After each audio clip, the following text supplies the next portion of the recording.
Can you please state your name, age, and where you are from? I am Mazie. My legal name is Clara, but Mazie is my nickname from my second name. Van Den Broek. I am 73, and I'm from Sleepy Eye, Minnesota. Sleepy Eye was the name of an Indian chief, and the town was named after him. Wow. Tell us a little bit more about your childhood. I grew up on a farm near Sleepy Eye. I am the 7th of 10 children. And so, remember that? Yeah, there's Chief Sleepy Eye. Yeah. There's Chief Sleepy Eye. That was the job I had in an earlier part of my world. She's the only girl I've ever met from Sleepy Eye. From Sleepy Eye. And I made those for 4 years, I think. Wow. It's in southern Minnesota, and so I lived on a farm. So we were raising oats and corn and beans and sweet peas and sweet corn for Del Monte.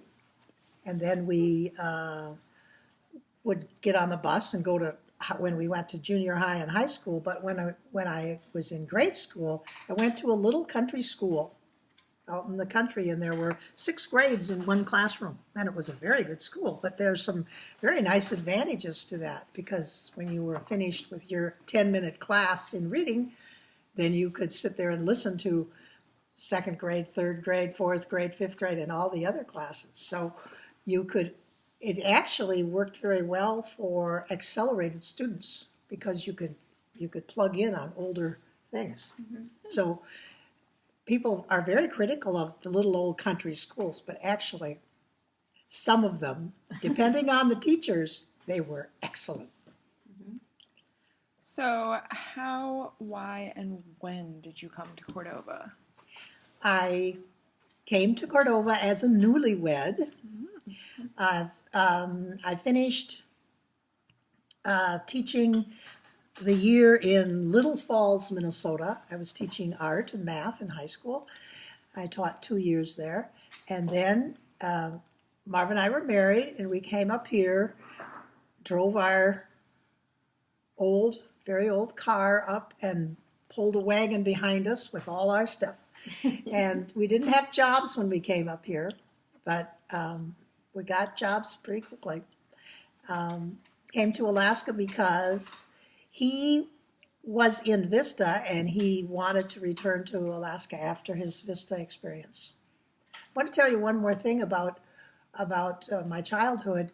There are some very, uniquely farming experiences. For example, I was in 4-H. And at that time, 4-H was a big thing in that area, because it trained girls and boys in all kinds of areas, like sewing and cooking and bread making and all the things. And that's actually where I got a lot of experience and start doing cooking, which is what I did for a living after I came to Cordova. So tell us a little bit more about your occupation. Well, I have quite a few, and like a lot of people in Cordova, you go through stages in your life and you change. So I went to college and I got a degree in math and got a degree in art. So those were the things that I taught when I taught at high school.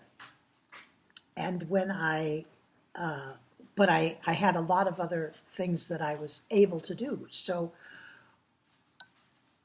my jobs, career, when I was in high school, and college, I wanted to do something different each summer, just to get a nice variety of all kinds of things, try things out. So one year I worked in an egg drying factory, and I cracked eggs all day long. Wow. Just big, and grabbed them and cracked them and smelled them, and then put them in this big container. Another time, in 2 years, I was a canoeing instructor and guide on Lake of the Woods, and I took kids into Canada on canoe trips. I did that 2 summers. Another time I went to Montana, and I was a cook, and I was 20 years old, and I had to make 144 dozen rolls every day and 18 pies and all kinds of other stuff. Wow. In one day. But that was because I had the background in cooking and 4-H and had all of that experience doing that. So like I said, and 2 other summers I was a nanny I was a nanny in my hometown, and then I went to Rochester, Minnesota, and I was a nanny for a doctor down in at a Mayo Clinic doctor. So, like I said, I did something different every summer just to get a wide variety of experiences and learn new things. And you learn things your whole life. I mean, even if you think, oh, finally out of school, and but you have to learn things. First of all, when you get to middle age, you have to learn how to raise kids and have children, and you got to learn how to do that. And then when you get old, you've never been old before, so you got to learn how to do that too. So you keep changing your whole life, and that's a really important thing. What question you asked me, and I think I'm way off base. Your occupation. My occupation. Okay. So when I came to Cordova, I worked in the cannery for 2 years. I worked in the office 1 year, and I worked with fish another year. And then I had children and raised children for quite a few years and did not work, but I did a lot of volunteer work, and I did a lot of work with like the Christian Center, and ran little clubs and things that we had. Then when my children were quite young, I started working. Well, I worked. I taught school at the high school, and taught art for a year, and then they reduced the staff by 4 people. So then they didn't have art at the high school for a while. So then I started cooking at the Christian Center for 5 years as a senior cook, a senior citizen cook, when they had the program at the Christian Center. And then the program was moved to the hospital, and then I worked 19 more years at the hospital as the senior cook for a while, and then they switched me to a hospital cook. And of course, during that time, I had a lot of additional training in things like dietary management, special diets, things like that I needed for the job there. Mm-hmm. And then when I retired, I went back to doing a lot of artwork. So now I work at Harbor Arts, and I do artwork there. I did the mural at the elementary school. That's the biggest project I've ever worked on. Otherwise, I am more involved in things like making Halloween costumes or Christmas presents, or just think for myself. But any kind of training you do, you can always use it in some other area of your life. So that's why I am a big promoter of education, so that it becomes part of you. It's not just for a career, it's for your life. And so it's really makes it interesting to keep moving from one type of thing to another. So what are you going to be this year, 2018, for Halloween? Oh, I usually let my husband do the Halloween business because he's into that. Once in a while I do dress up, but I support his program because that's kind of his jurisdiction, shall we say. Yeah. So how many people are in your family? I have 2 children, and I have 5 grandchildren. And next year I will be married to Marvin, 50 years. Oh, wow. Congrats. So, What day? June 7th. Okay. So, and I think your project is so important because so many people who live in Cordova have their families a long ways away, and so they are isolated from their families, and they don't have the benefit of them, and they don't have the connection with them. Mm-hmm. So that's why I think your project is just really remarkable. I think it's wonderful. Which leads us right into our next question. Do you have any family in Cordova? No, and I need some. I've always had, though, I always had substitute grandparents. Like we had next door when my kids were real little, Art Nyberg and his wife, Amy Nyberg. And so they were like grandparents to my children. And so then the kids would go over there and he'd show them how to make things and create things. And they'd just visit and have a grandparent relationship with them. So that was fun. And then after Amy died, then he would come over and visit with us every week. So that was just part of our routine. And then, of course, close friends all around Cordova. Mm-hmm. And you're one of 10 children. And I'm one of 10 children, right? So I have to go back and visit, and visit. And so when I do, and they're all in Minnesota right now, well, there's one in South Dakota.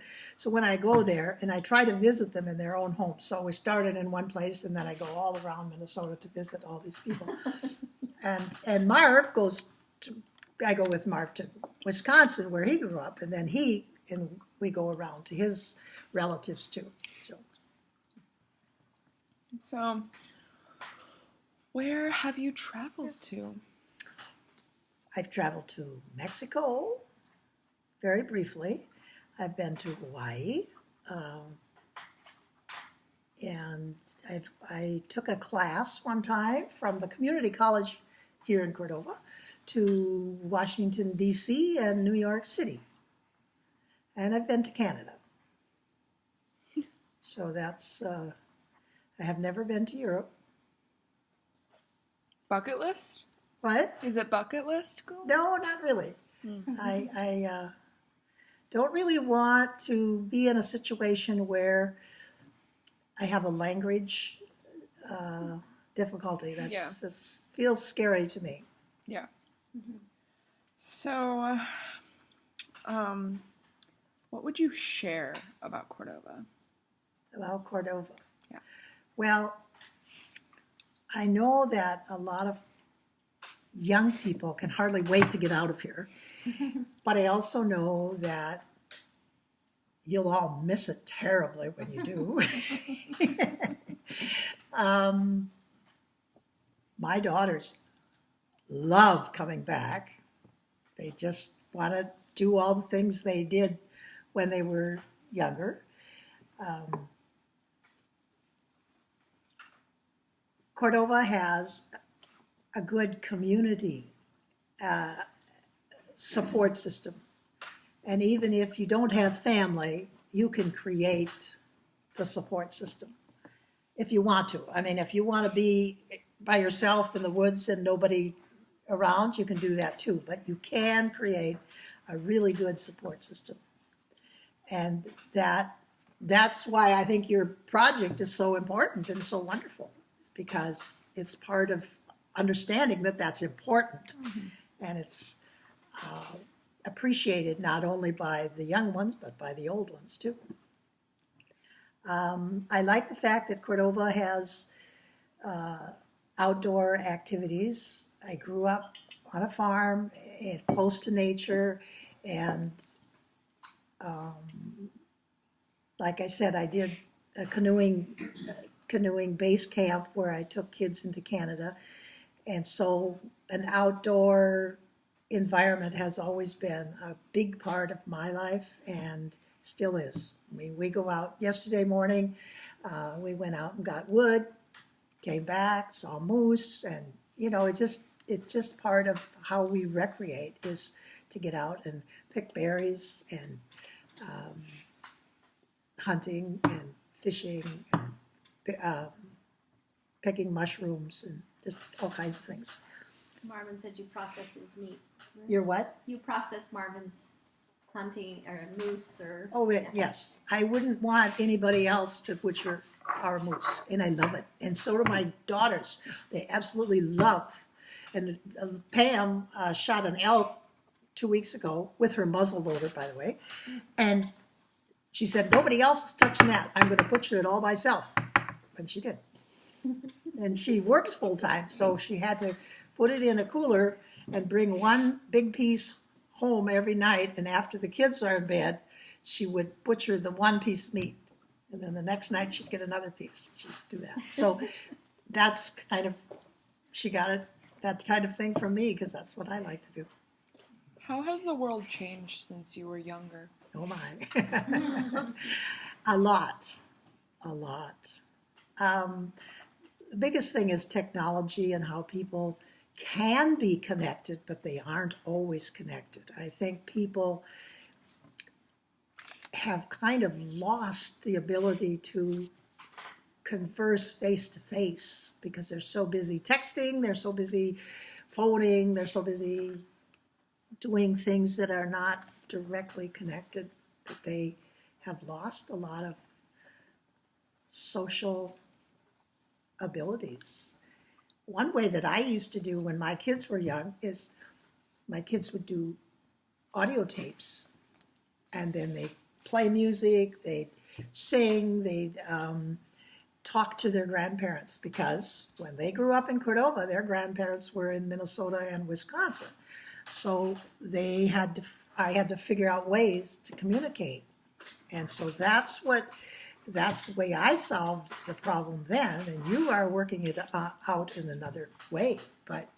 And Skype is another good way now for people who are separated to actually have a good skill in communicating. But there are ways, but you have to work at it. You have to figure it out. Yeah. What is your favorite place in Cordova, and then your favorite place in the world? My favorite place in Cordova. Oh my.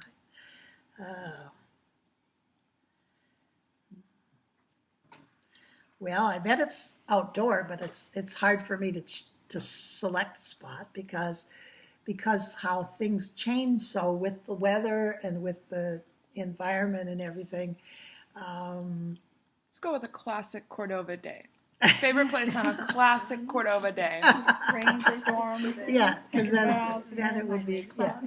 Because it's very beautiful, but actually it's beautiful when it's raining and not storming, but raining. It's like Pam, my daughter Pam says, oh, she loves to run in the rain because she got so used to it when she was living and growing up in Cordova that she wants it to rain before she goes running.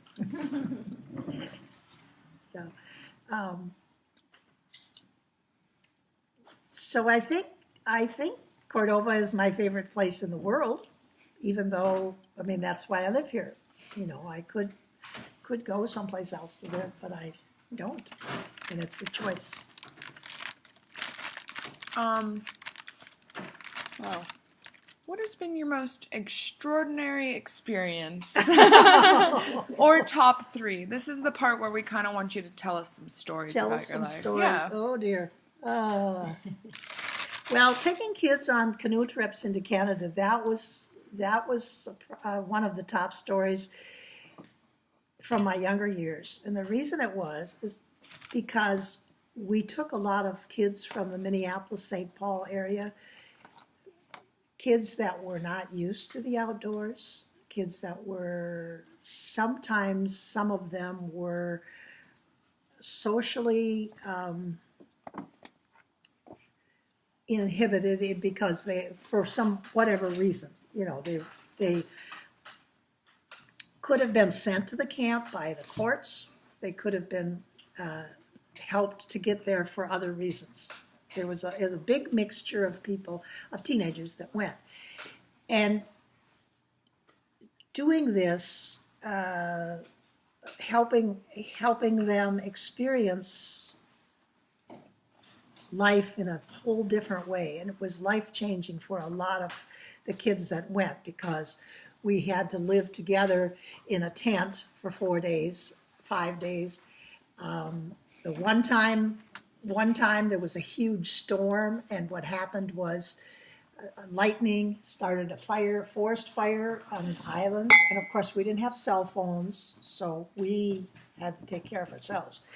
There was a forest fire on the island across. We saw an airplane over there, and they were fighting the forest fire, but they didn't know where we were, or they didn't know that we were even there, because that was the thing. The Lake of the Woods is a huge lake, and it has thousands of islands all over. And so as a guide, I had to do a lot of navigating to get where we wanted. And we didn't see any other people for the 2 or 3 to 4 days we were out most of the time. Sometimes we saw a canoe go by, but it's in the boundary waters. It's that area. So that was a pretty dramatic thing. And another one was the summer that I spent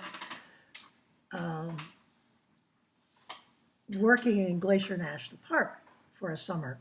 And that whole experience of cooking for 6 days a week, and then on the 7th day we had off, and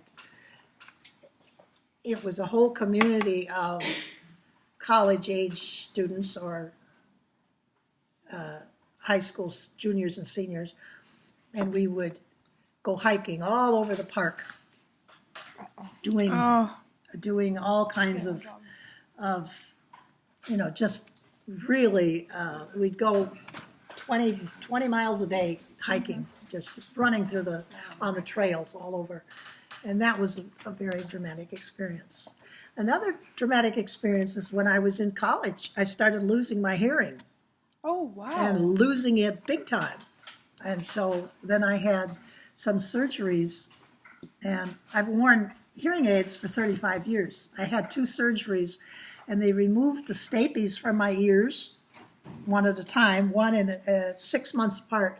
I had a surgery that removed the stapes in one ear and then in the other ear. And I have a stainless steel wire, so everything I hear on a stainless steel wire. And my stapes is removed. So that was a pretty dramatic experience. Another experience, let's see. Well, when I was a high school senior, my father died. Oh, wow. And that was a tragic experience that, affected me and affected our whole family, because we had to move. We had to sell all our farm equipment. We were very poor, probably because we had 10 kids and we were renting the farm. So we didn't sell the farm, but we sold our equipment and our implements and our Aberdeen Angus cattle and our chickens and equipment, tractors and so on. So then we bought a house in town, or my mother did, and then we had to move, and we became people from town, which was hard when you're used to being out in the country and, feeling safe in the country. That's another thing. People feel safe where they're comfortable. And some people will be scared if they go in the country and go in the woods and go, But I would be more apprehensive if I go into a town. And that's scary for you guys, like when you go off to school. You go off to a great big place, a big city. It's a scary deal. Yeah. Mm-hmm. And try to drive. Yeah, try to drive. Yeah, you don't want to do it. Living in Anchorage. I don't want to do it. Yeah, that's right. So, what has been your favorite experience? My favorite experiences? Yeah.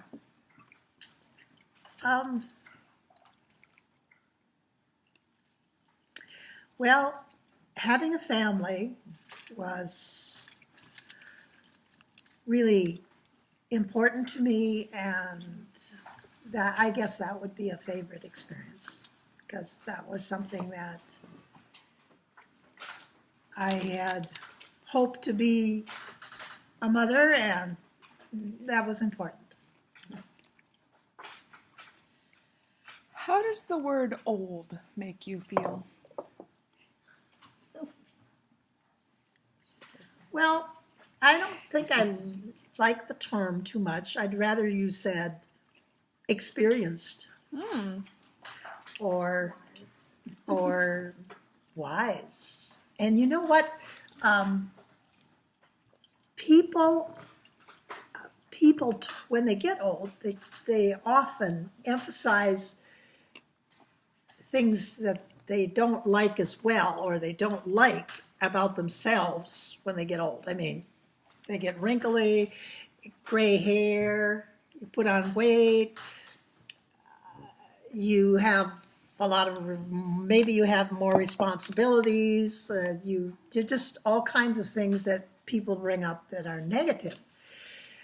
But I would like to share with you some things that are better when you get old. Because people don't talk about that much. Please do. And they don't think about it either. Oh. Yeah. So, and some of this I've read, and then it made me think about creating some more things, or thinking and imagining. And statistics show, self-evaluations show that people are happier when they're older. Self-reported statistics, so that if you asked seniors if they are happier now than when they were teenagers or even young adults, more than half of them will say they're happier older. And I don't know how many because I've forgotten the statistics. But part of that is because you know yourself better. You have more time. You're not as busy. There are a lot of reasons to be happier. And people your age, there are a lot of things that haven't been discovered about yourself, like, are you going to get married? Who are you going to marry? Are you going to have children? What kind of job are you going to have? These are all big decisions and scary decisions and hard decisions. Okay, the one thing is people are happier. The second one that I know of is people make big decisions faster and better than when they were younger. And that's because they know themselves better. I mean, if you ask me whether I want to go someplace for doing such and such, I can probably tell you pretty quickly. Well, no, I can't hike to the top of Eyak Mountain anymore because my artificial hips will not allow that. So, I can decide that pretty quickly. But that's not a big decision. I'm talking about whether you should buy a vehicle, whether you should move, whether you should, that kind of relationship information, and then also any kind of big decision that you have to make. And I think it's because, as in my age group, we know ourselves better. And you've still got a long ways to figure out all those questions that you've got to answer yet. You have more time when you're older to actually choose to do things. Mm-hmm. And let's see what I wrote some down because that's another thing, you have less memory. Oh, that's one of them. But memory is not as important as attitude. And you discover that as you get older because you don't have a choice. You forget. So, but if you have a good attitude, you can make it fun. You can make it work. And I learned that from Wanda Moore. I remember one time I was with her and we met one of the people that she worked with at the hospital who was an Alzheimer's patient. And he was so frustrated and he was upset because he couldn't think of Wanda's name. And he saw her every day. And she said, "Doesn't matter that you can't remember my name. I only care if you love me." And he just, that just relieved him of the stress of having to remember her name. So attitude is more important than memory. And comfort is more important than fashion. I don't wear high heels anymore. But, I did when I was young, and I chose clothing. I choose clothing now for comfort and no other reason, it's pretty, and I think older people take better care of themselves because we learn the consequences of not taking care of ourselves. So, we try to get more sleep, and we try to get all the things, and eating a little better, and, just generally taking care of the things that our bodies need so we're comfortable. When you're younger, you don't know the consequences of a lot of the things that you do, and whoops, it happens when whatever it is, drink too much or do something else too much, So I think that's another one. Let's see once.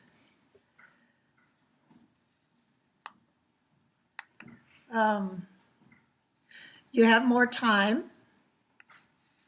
Yeah, I think I've gone through the ones that I figured out, but I think that there are a lot more things that we could add, and maybe that would be something you could add to the questions that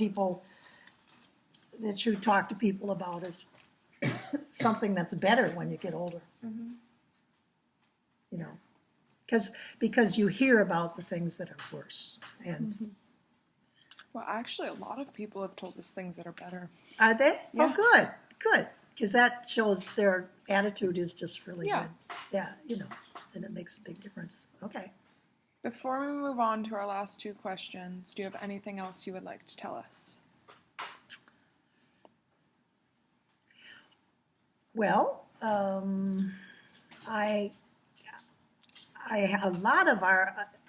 lot of us, me included, have done a lot of different things, and there's no way that I could, tell you everything in my life, or even the activities, in this amount of time.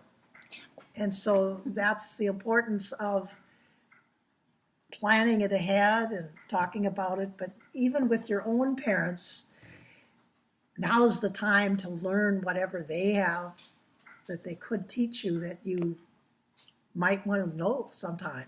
I mean, my kids are always calling me up and say, Mom, how do you roast a turkey, or how do you do this, or how do you do that, and cooking things, but also relationship things. They'll ask about how to handle situations with different people, or what can I do about this, or what, because you learn from the people that you live with best. And so if you can really focus on the special areas that your parents have, that's a good way to start, to find out things that you'll need later in life. All right. Do you feel the need for a better connection between the youth of Cordova and the older generation? Absolutely. If so, what Yeah. do you feel we can do to bridge that gap? Well, there are physical things, like a lot of senior citizens need help with computers, cell phones, technology, but also physical things like Shopping center. getting wood, or stacking wood, or just doing physical things, but also mental things, or just companion things.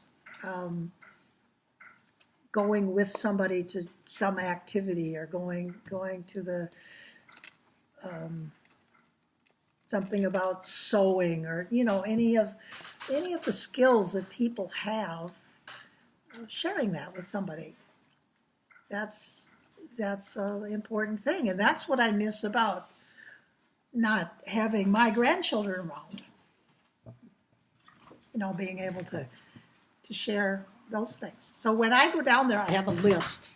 And sometimes it's sewing, sometimes it's an art project, sometimes, I take things along that they would like, that I think they would like to do, and sometimes that doesn't work. But they usually do. They usually want to do it. So whose responsibility is it to bridge the gap? Oh, I think it's both.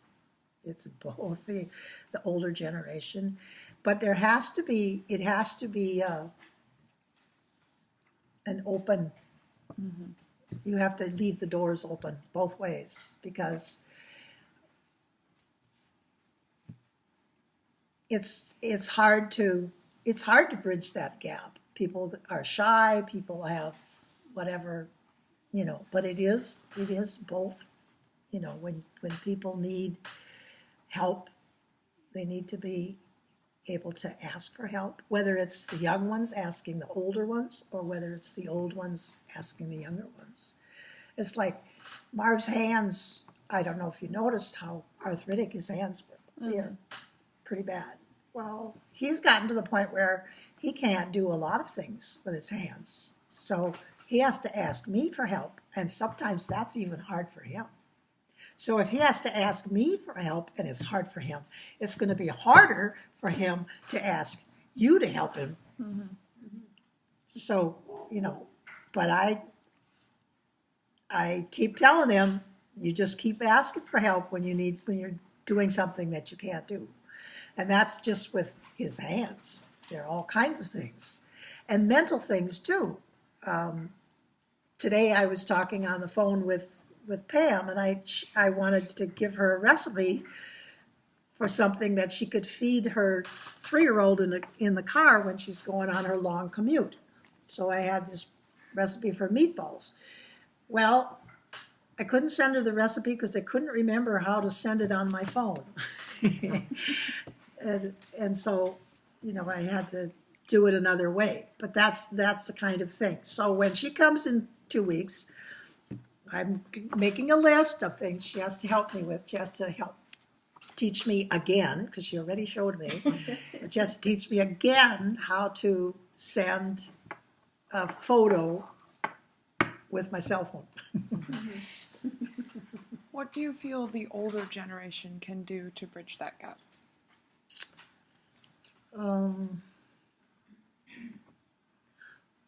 Come to your sporting events, ball games, which we do all the time. Marv and I do. And give out Halloween candy and scare the hell out of you. Good makes them rest,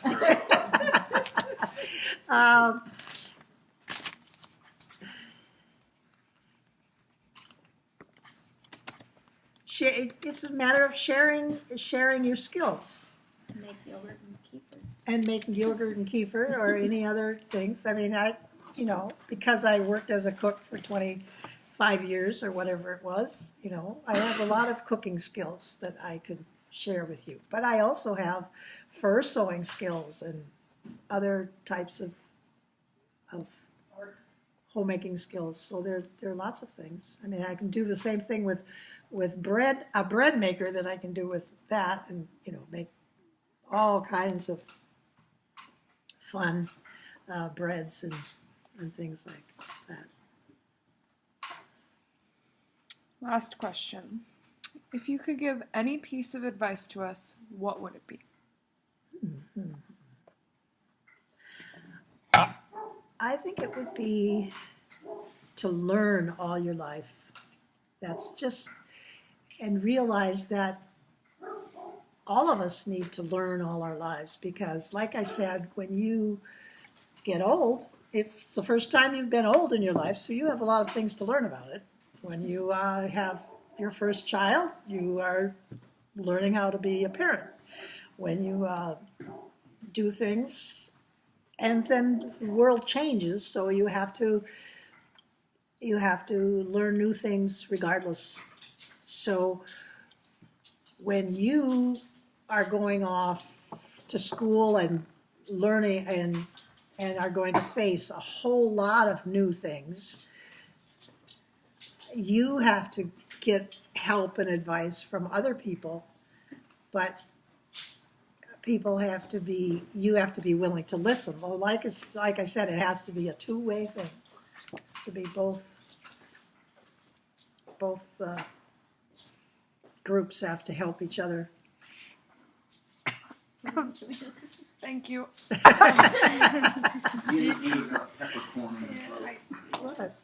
Do you have any questions for us or our project?